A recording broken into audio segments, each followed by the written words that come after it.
Hello, everyone. Brian, hi.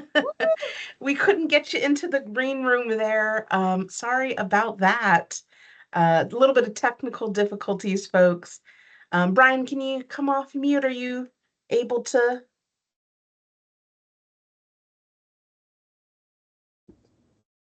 And there's the button. There Oh, it is. great. Okay. Okay. Awesome. Okay, well, so we're all in here. Thank you everyone for bearing with us a little bit. Brian, it is so great to see you and to talk to you face to face. And welcome to your chat. Thank you.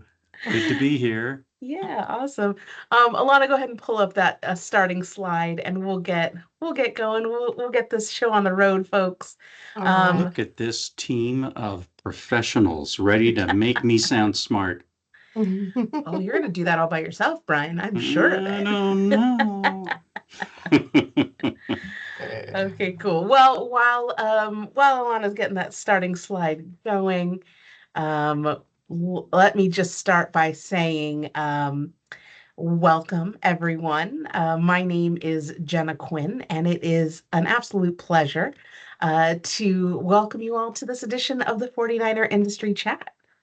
Just a couple of housekeeping items, just letting everyone know this session is being recorded.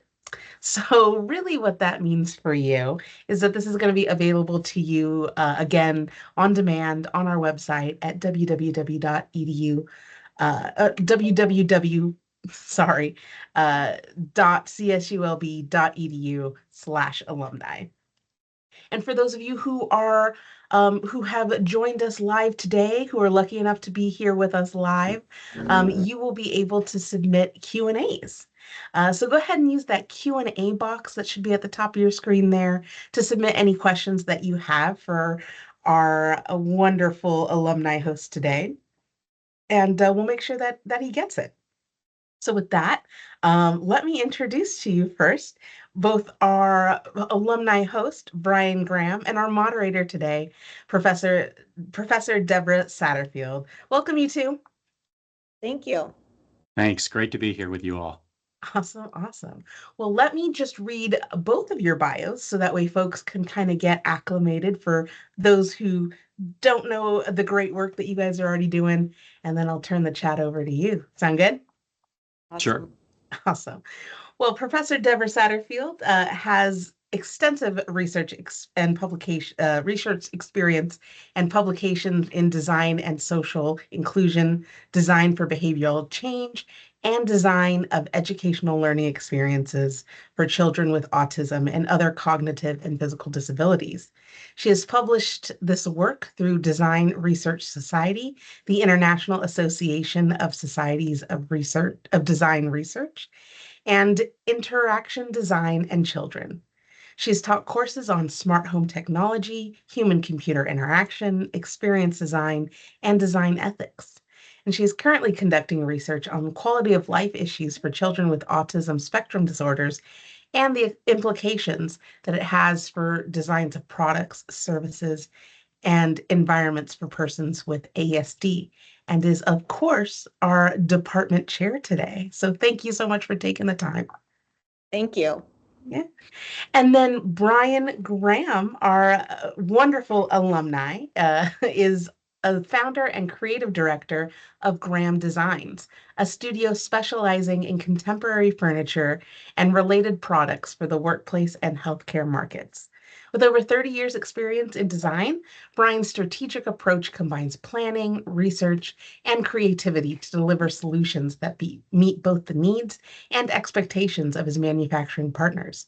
His work has garnered multiple awards and recognitions from prestigious organizations such as the AIA, IIDA, IDSA, IFMA, and the Chicago, oh, I don't think I can, and Athenaeum. Athenaeum, It's thank not an you. easy word. Museum of Architecture and Design. Thank you, Brian. His mission is to create products that are functional and beautiful and sustainable, enhancing the quality of life for people.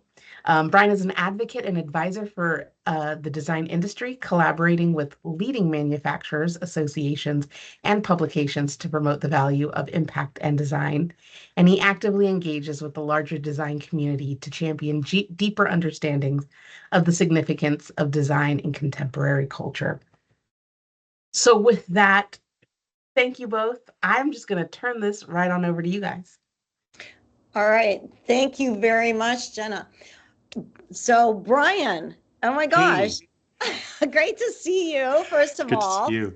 Always Thanks. a pleasure. And I feel so privileged to get to be your moderator and chat buddy today because honestly, I love chatting with you. So this is like the most perfect scenario.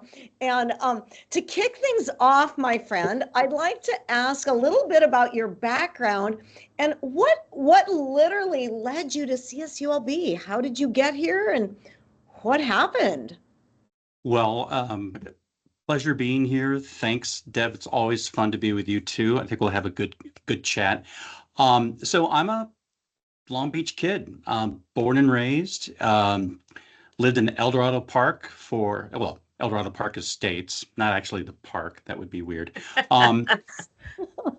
For quite a while, and I just kind of honestly, I was kind of rudderless. I have a background in sailing, and I think that when I was like 14 or 15 years old, I thought to myself, just sailing would be a great way to live. And my father thought it's probably not going to be the best for you from a lifestyle perspective.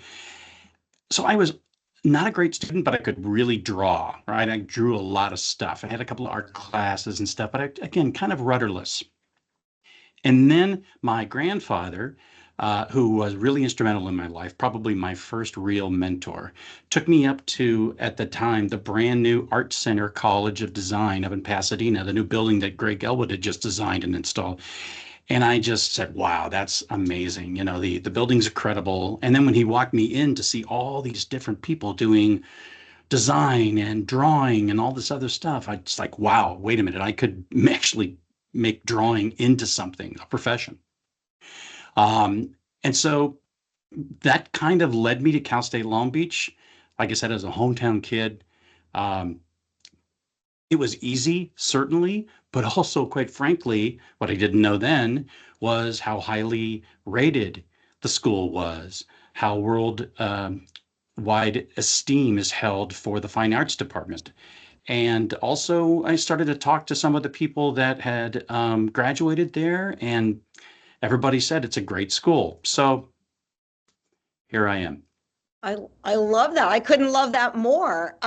You are exactly like the kind of person that we want here, and those are such interesting experiences. Like how your family kind of crafted that journey, kind of started you off.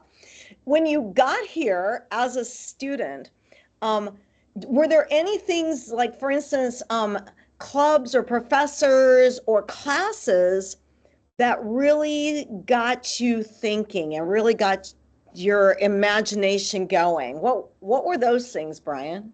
Yeah, sure. Well, I should preface all of this by saying because I was a poor student, that didn't keep me from wanting to be an architect. I mean, it's the first thing. Actually, let me back up. I wanted to be a naval architect, right? So I sailed. I wanted to design like America's Cup boats and stuff. I thought that'd be really cool. And my high school guidance counselor said, "You're not really strong with math, and that means it's a lot of math." Oh, okay. Well, if I drop the naval, how about architect? Still too much math. The great thing about Cal State Long Beach was the design program at the time was run by architects.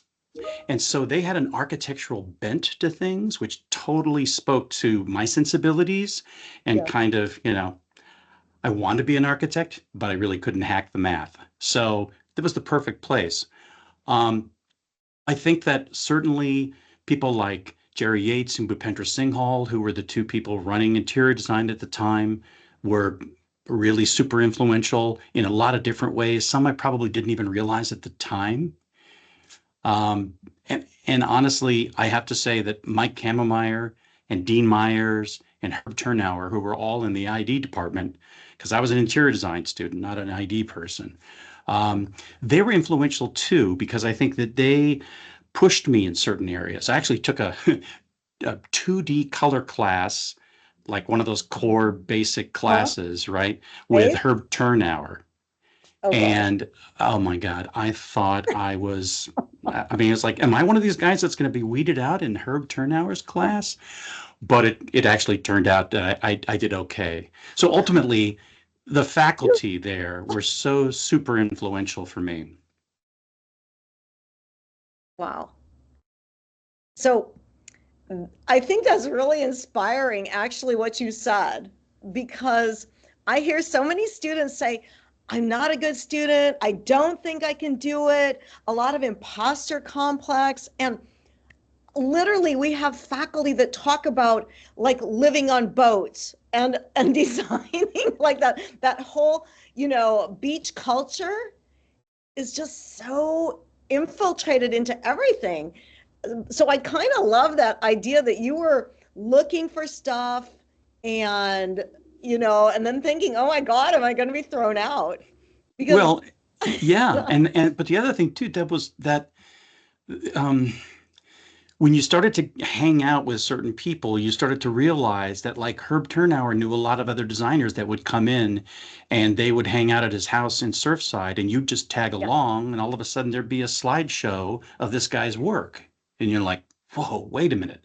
And that was kind of mind expanding, right? Or you'd have, uh, God, Dr. Joe Kraus, who taught history of architecture and design, was amazing the depth and knowledge that they had. Now, again, at the time, you're a student, you're just trying to like stay awake in class and you're just trying to get all your work done and maybe you're working a job.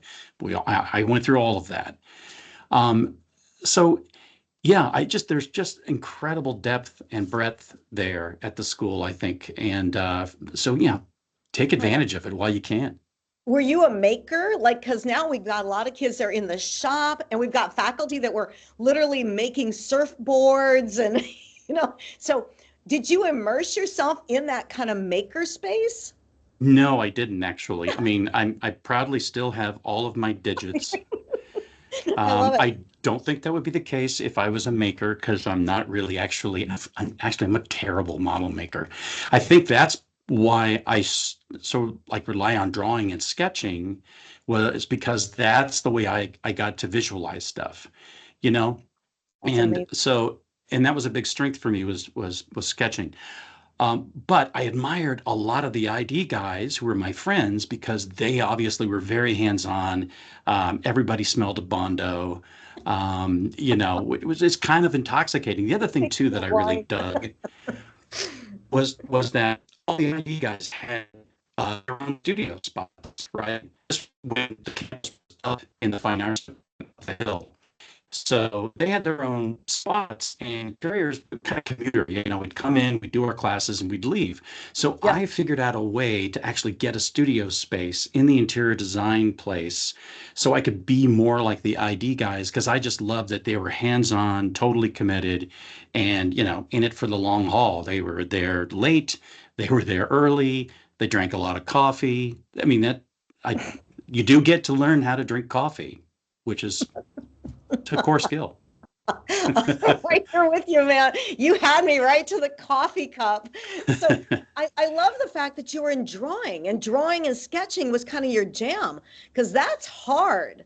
You either can do that or you can't. And so were you like, there's different kinds of drawing too. There's like the perspectives and the renderings and the materials. And so that was probably all kind of where you were at. Yeah, and at the time, again, because really computers weren't where we have them now, obviously. I think drawing skills were highly valued, and I got to take a Rapid Viz class with Dean Myers, who, what a perfect name, Dean Myers. I mean, he was the dean of Rapid Viz. And you were doing things like Dave Lee was one of my classmates, and he could make Oh, anything look shiny and I always said like, God, I can't be that good. They pushed me to be better at that. But being in interior design, it's a different kind of drawing. It's a little bit, yeah. in some cases, a little more technical and things. The thing I didn't realize then, I now know, is sure, I could draw. That's great. There's so many other skill sets involved in designing things, right? And some of my classmates weren't necessarily great at drawing, but they were fantastic with materials and finishes, right? Yeah. Or they were awesome with furniture specification or planning or what have you. And what they don't teach in school, right, is that you're ultimately going to have to work with a lot of people, right, Right? in this profession. I mean, design is a team sport, right? Yeah. And we teach it so from that singularity mindset. And sometimes that's a hard one for students to understand. This is like it's taking a village. It's, it's real. Now, Yeah, and it's the old idea of like, the planes heading down the runway and you're still bolting on the wings, right? You're kind of making it up as you go, and that's to me that's the fun part. yeah, yeah. No, I was just in a class a few hours ago, and we were talking about you, ironically, and the students were like, they were like, what was it like when Brian came into the class and was doing these critiques and stuff? And they were very thoughtful. They were like, yeah, he gave us really solid practical advice, a lot of input, kind of where we could see things going. And that's pretty cool because they were all about getting that. And your particular career too has been interesting because you're in a very interesting hybrid kind of space between those two fields that you loved. So Yeah, how did you put that together? I mean, your business and the things you're doing professionally now, how did I that come apart? I kind of backed into it, Get honestly. out.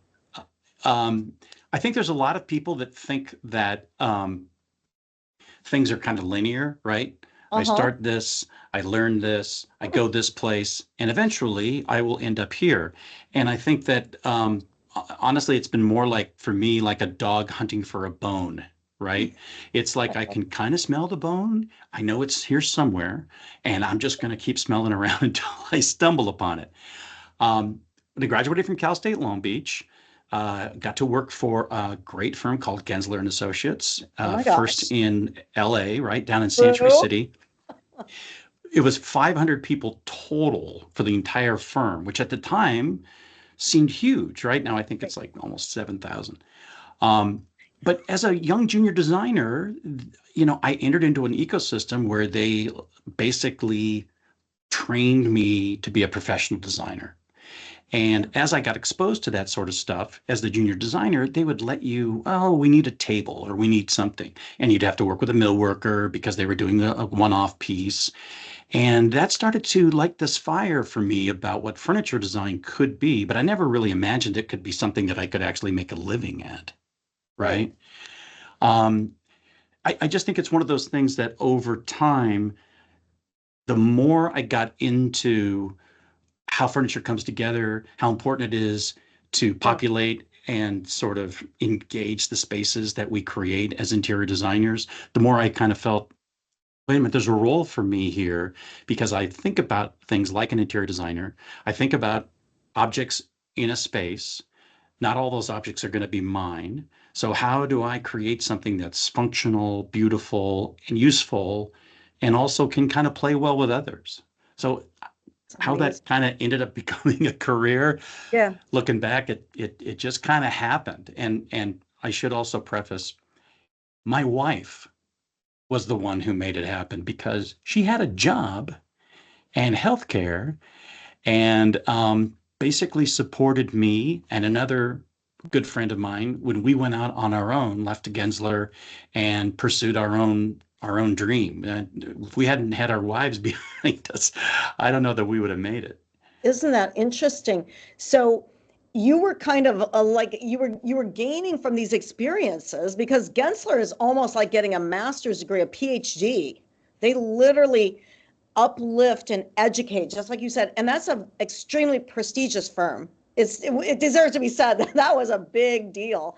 And then coming out and then looking at that healthcare field, that's also fascinating, and it's such an opportunity that you had to see into your wife's world, and then have that ability to actually work in that space. Yeah, yeah, and I'm really enjoying it. I mean, I guess I'm past the toe dipping stage of healthcare right now. I guess I'm up to my knees now. But I think there's a lot to be learned about, what we find in hospitality spaces and workplaces that directly translates over to healthcare. And I also think, too, as an aging population that's been more exposed, right, to, let's say, modern things, they've traveled a lot more, a little more sophisticated. I think they want different visual expressions for their healing spaces. So it's really fun and a challenge to get into that because also it's so super technical, right? Yeah. And there's more acronyms. I'm awash in acronyms. I'm sure you are. You know, it's such a fascinating field because when you are creating for that space in healthcare, you've got people that is their day job, that is where they work, that is where they perform their technical activities, their healing activities. You've got doctors, nurses, therapists, and then if that weren't enough, you've got the patients who are literally trying to heal and trying to find strength, and their families and loved ones. And they're all coming together in this space, more or less modulated by what you're creating. That your Yeah, artifacts, what you make, dictate what can happen there. yeah, and it's when you put it in that perspective, Deborah, it's humbling, right? It's a Yeah. privilege to be able to create something that maybe hopefully will help somebody, along the road to recovery, or maybe help support somebody who's grieving, Yeah. or, all those different stages. And with my parents having recently passed away and going through a lot of that with them, that just brings it right, right home for you. So, but you use your skills as a designer, right? To Yeah. observe, to reflect, to record, and then to say, maybe we could make this better. I really, really love that because I think that whole research piece and immersing yourself in that client experience, and these emerging worlds in there of the human scale, and then the scientific and the medical side. Did you do some specific research in that? I know you mentioned your parents and their aging and passing. Were there points in your career where you were researching some particular type of application, or did you go to these facilities? How did you immerse yourself? It's a great question. So I think probably 5 or 6 years ago, no special insights. I think I just got a sense that um, there was going to be a growing need for more of these kinds of spaces, and wellness was obviously a huge thing, and it's become even more huge.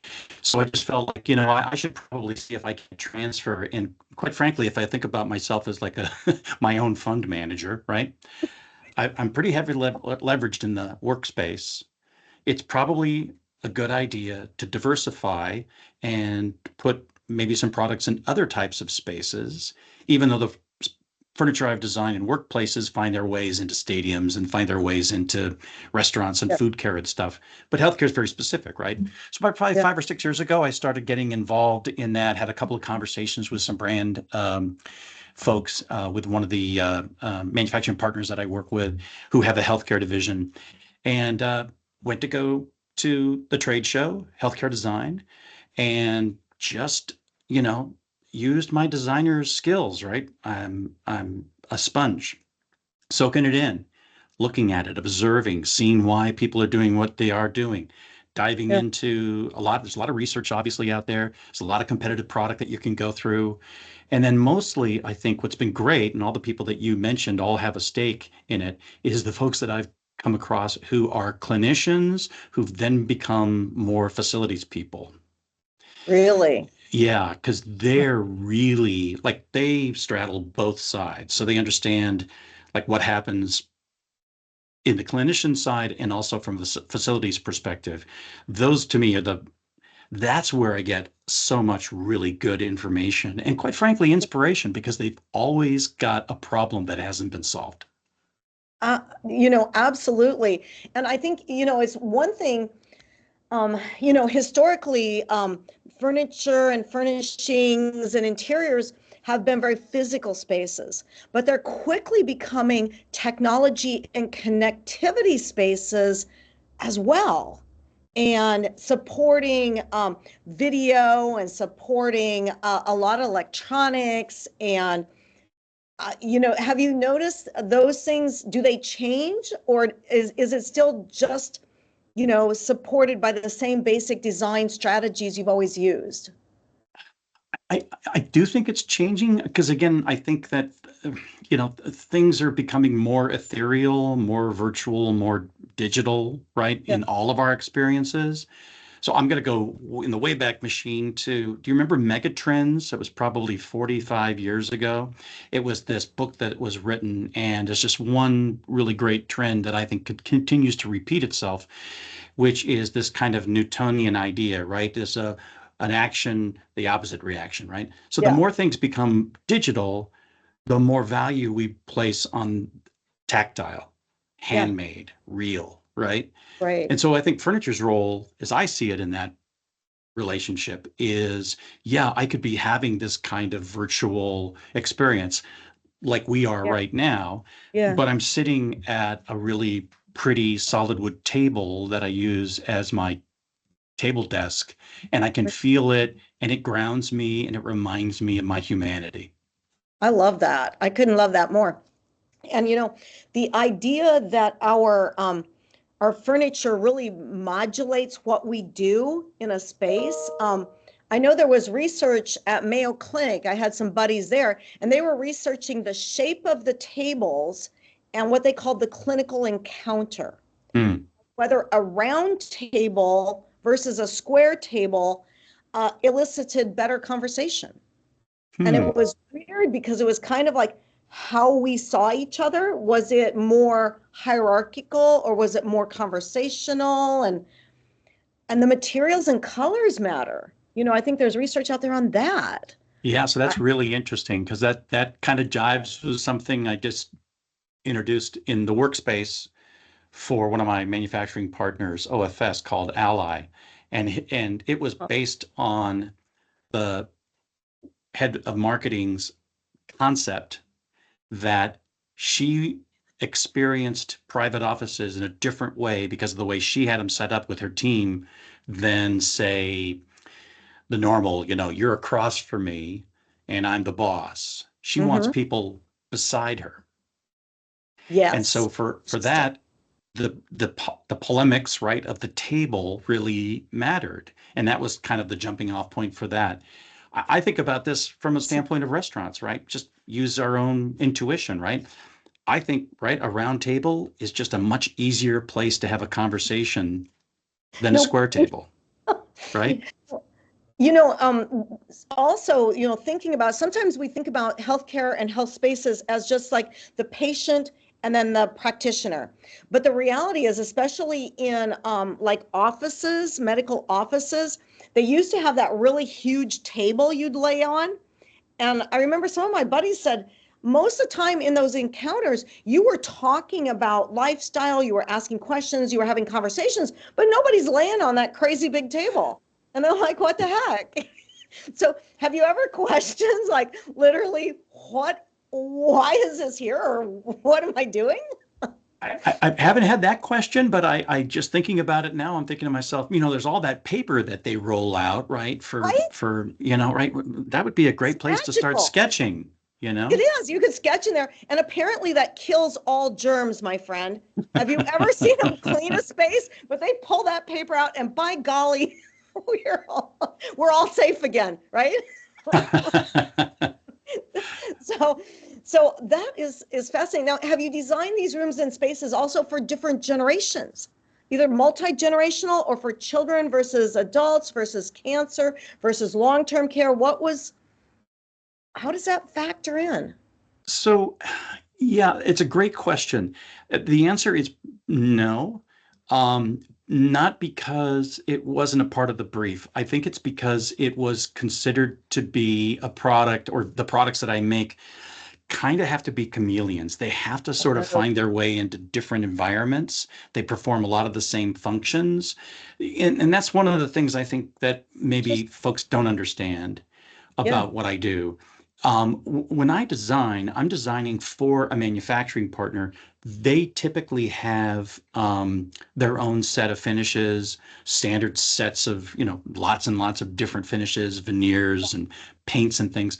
So I'm not designing for any particular color combination. I'm Okay. designing opportunities for interior designers to specify the combinations that they Oh, wow. want to Yeah, support whatever their outcome, their that's desired outcome fascinating. is. Yeah. Totally fascinating.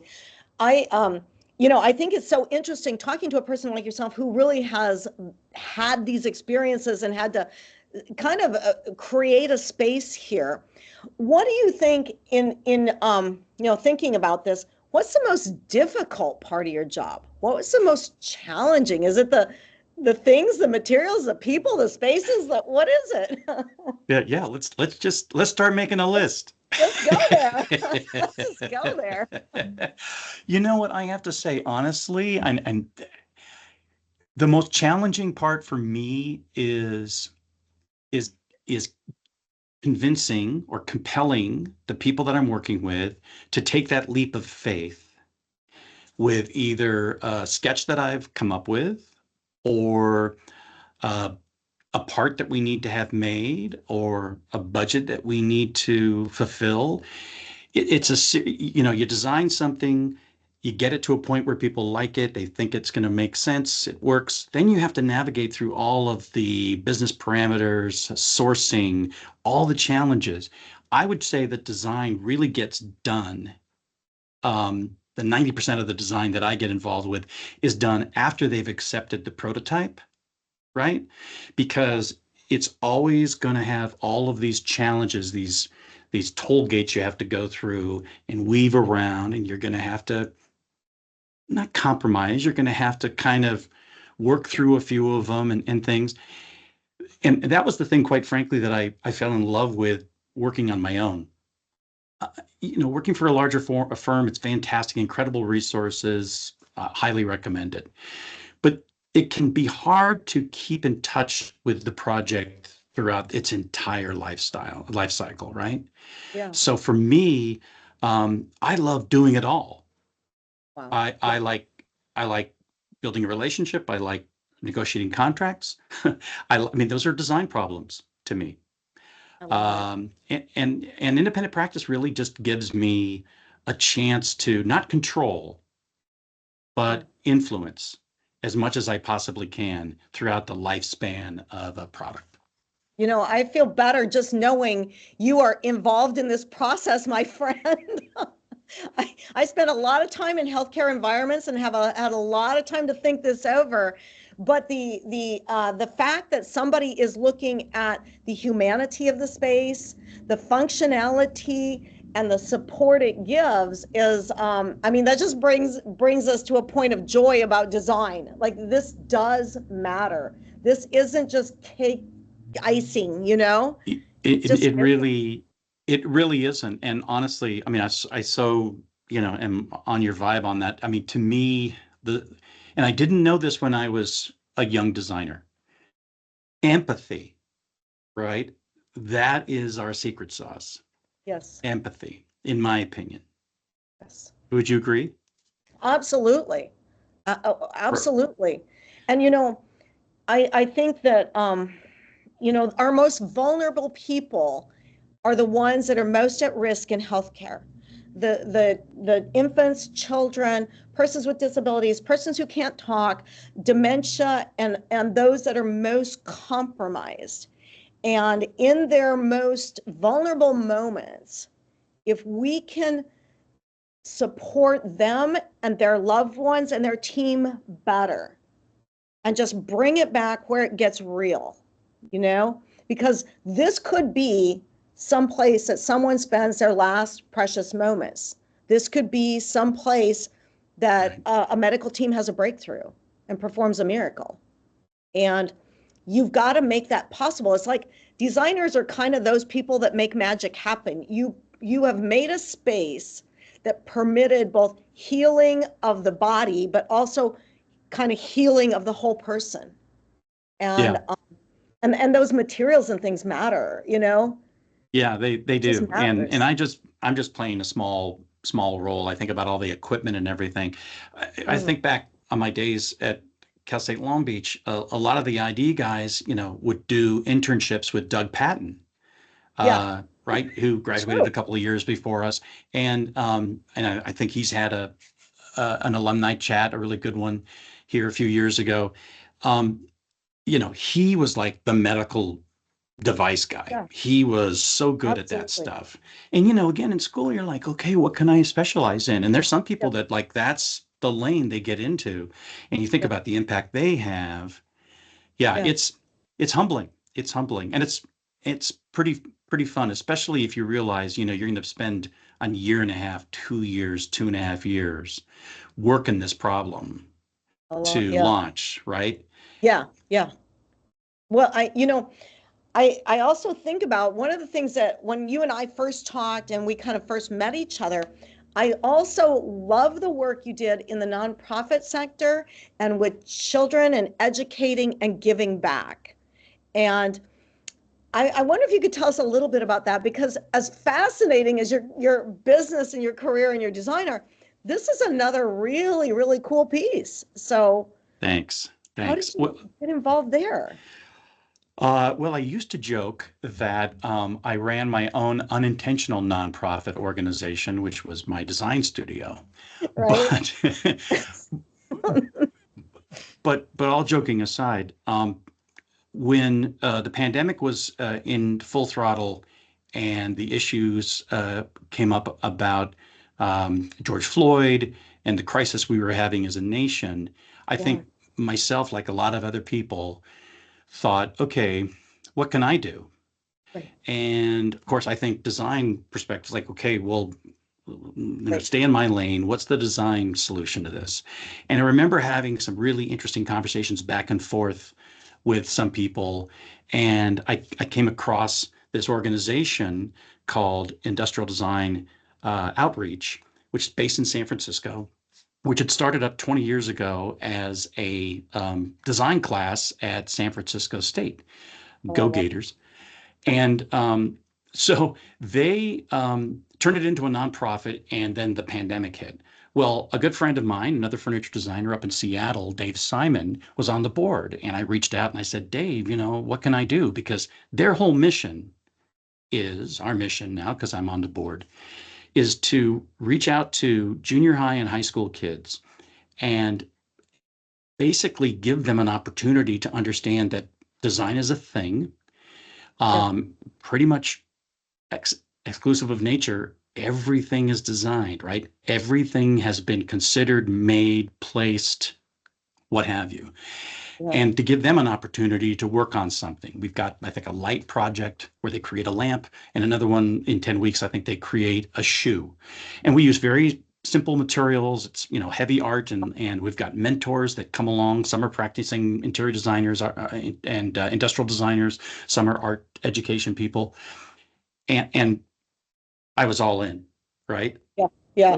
Because that's how I think we get our industry to look more reflective of society, Yeah. right? Is to get people exposed to design as a thing for them to even think about, either as a profession or just to value.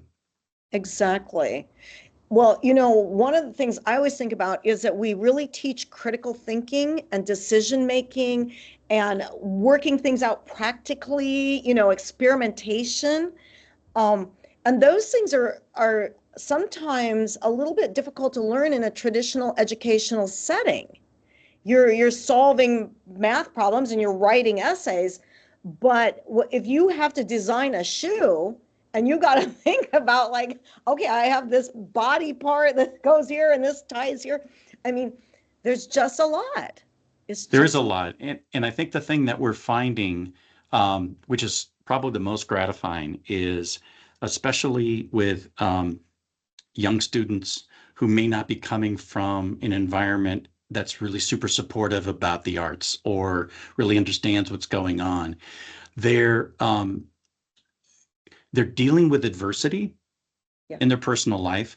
Then they come head to head with this problem they have to solve. And we've seen them where they struggle, right? Yeah. And what we do is we show up, we support them, the mentors guide them through it, and they come out at the end and they've accomplished something and made something that didn't exist 10 Yeah. weeks before. And so that's to us a really powerful life lesson and something that we're really, really passionate about. I think it is. And of course, I'm in education. So I'm a believer, my friend, and the design education. And then do you ever get like a sense of like watching their confidence build and watching their articulation, their ability to talk about their solutions or their persuasions? Those are all pretty important skills. Yeah, and it's really humbling when you hear from some of the mentors, and one of them's a junior designer who works with another furniture design friend of mine over in Oakland, and he talked about this last semester. It was one of the students in his group. They write 2 or 3 per mentor. Didn't speak for 3 weeks, and he tried. Can I help? Or is there anything? And she's just kind of doing her own thing. And then she started to get trust with him. And about the 4th week or so said, hey, here's some materials I'd like that we don't have. And he said, I'll get them. And he did. And he like rode his bike in East Oakland to get them and came back and got them for. And that opened her up and they created this nice little dialogue. And so at the most basic kind of human level, right? Yeah. I think that's a real breakthrough. By the way, the shoe she did was awesome. Yay. Yeah. Don't you love it when you literally see somebody that overcame some things, immersed in the process, and then succeeded? That's a pretty special moment. It is. I love, love, love that. Oh my gosh. So Brian, our future in design is kind of at a transformational point. And I bet you know what I'm going to say is when all of us are kind of asking the question is what's more important? Is AI important, or are humans going to be part of this ongoing conversation in design? What will AI do? Where do you see that?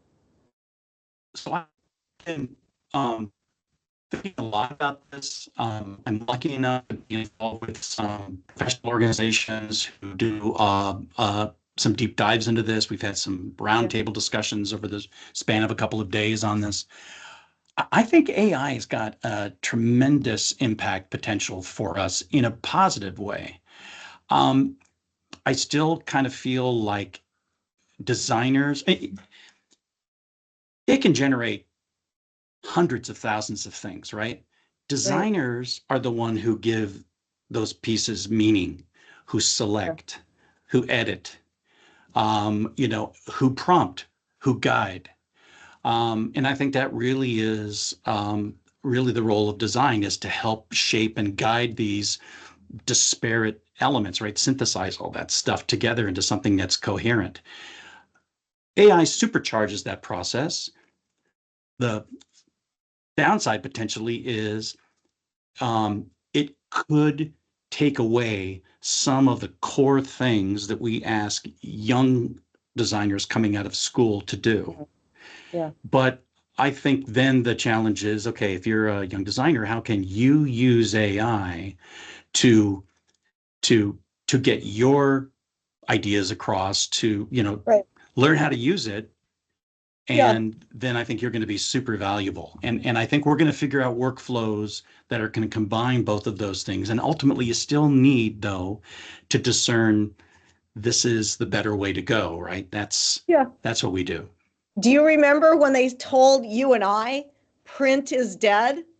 Do Print is dead. The computer is going to take us over. Right. You know, I'm Sick. still waiting for my flying car. I know, right? I What up keep with that? What I up with keep that, going on Brian? CarMax. I haven't seen it yet. I love it. Well, it's been such a pleasure to visit with you. You and I have so many interesting areas. We could go on and on, but I think maybe Jenna doesn't want us to. I'm not sure. No, I think Hey, we should all get together and have coffee. I do. I do. that I sounds do. I'm perfect. ready. I'm ready. You, I got mine going. I like it. Let's do it. I think this is, industry chat 2.0 in person. oh my God. These are good ideas. I love that person to person thing. And I appreciate, Brian, all that you've done to come here to our department and to come today virtually into our space and share all of these amazing things about your time as a student. And then everything has happened since. I Thank you, just thank love you. it. And I just want to say I earned this hat. Ooh, yeah, you Go did. Beach. Go Beach. Hey, where was that this whole time? I was waiting for the right time. The right moment. That's right. I But love so, it. but this can be, this could be the like this will be your screen grab. Right there. Plan. Wham. Well, thank you. Thank you both so much, Professor Satterfield, Brian. This has been absolutely fantastic. I think these things fly by every time that we do them, but particularly this time, it just flew right by. And I think that there's so much good information and so much so many great things that people can take away from this. So thank you all. For those of you who are here live with us, I want to say thank you so much for attending today. We appreciate your time and for you being here. And for those of you who are watching this at a later date, thank you as well. We want to make sure that you don't miss the next industry chat. So feel free to follow us on any of our social media platforms at CSULB Alumni. And you can also, again, check this chat out again on our website at www.csulb.edu/alumni. And with that, thank you all so much. We will see you next time. Bye. Thanks, And Brian everybody. and Dr. Satterfield, if you could stay on while folks filter out, that would be awesome. Sure. But see you all again next time, everybody. Bye.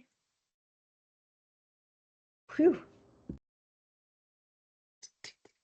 I love Make that sure to go out. hat. That's Hey, it's really funny too because it works both ways. You could no. just oh yeah, Yeah. oh yeah, it's special. That is. It's so funny too. I walk around here